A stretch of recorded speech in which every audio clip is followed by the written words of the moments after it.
Alo. Alo Elmir, xəbərlərə baxmısan? Yo, baxmamışam. Nə olub ki? Deyirlər şəhərdə təzə manyaklar peyda olub. İnanırsan, adam evdə olurlar, girib evi darmadağın edirlər. Nə bilim evdə nə varsa götürürlər, qızılları, pulları. Hə, boş şeylər deyə brat ola. Elə şeylərə inanma. Nə bilim ey qaqa, deyirəm yenə də xəbərin olsun da. Bir dəqiqə gözlə. Nə oldu qaqa? Alo, Elmir, eşidirsən məni?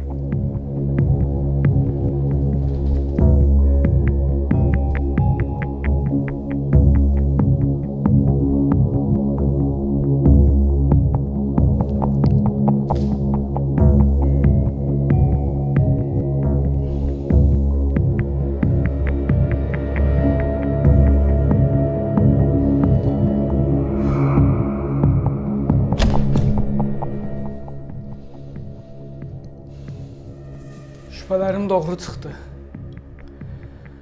Əslində belə olacağını da bilirdim. Mən də deyirəm